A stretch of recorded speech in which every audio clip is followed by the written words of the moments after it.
my channel Gole Sisters. So आज चाहिँ म डिफरेंट वे मा करेला फ्राई गर्ने।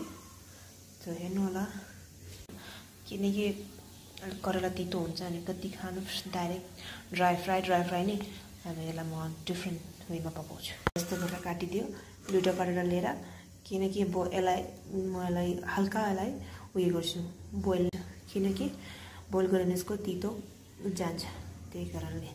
यसलाई बोइल गर्न राखिदियो। यो बोइल भयो अब यसलाई निकाल्छु। यहाँ सब रेडी छ मेरो उयो इन्ग्रेडिएन्ट्सहरु। अब बिना टमाटरको सब्जी बनेला। हरेक सब्जीमा टमाटर त हाल्नै हो। सब इन्ग्रेडिएन्ट्स रेडी भयो।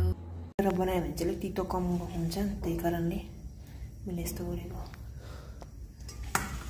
अनि हाम्रो घरमा नि करेला चाहिँ अलिक कम खान्छ के तर खानु चाहियो तर राति भएपछि खाँदैन अनि दिउँसो मात्रै अनि मैले यो बहिनीले खानु खोज्दैन के अनि मैले चाहिँ कहिले मात्रै बनाउँछु तर मलाई टेस्टी लाग्छ करेला।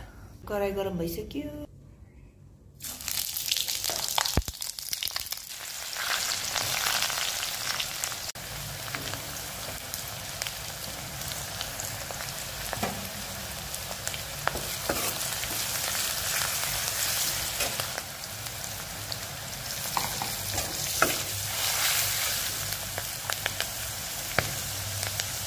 घरमै बनेको मसला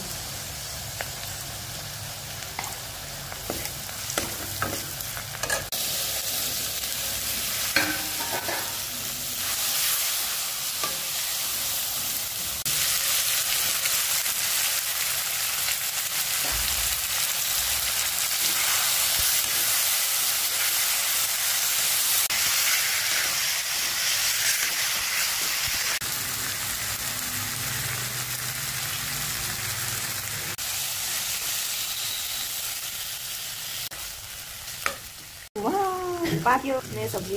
ये सो मेरो खाना सब्जी रेडी। यहाँ दाल भात सब्जी अनि खिरा छ। यो वैसे मेरो थाल हैन यो पापाको लागि हो। पसन्द आउँछ होला यो ट्राई गरी हेर्नु।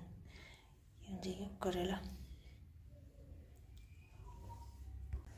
Thank you for watching. Bye.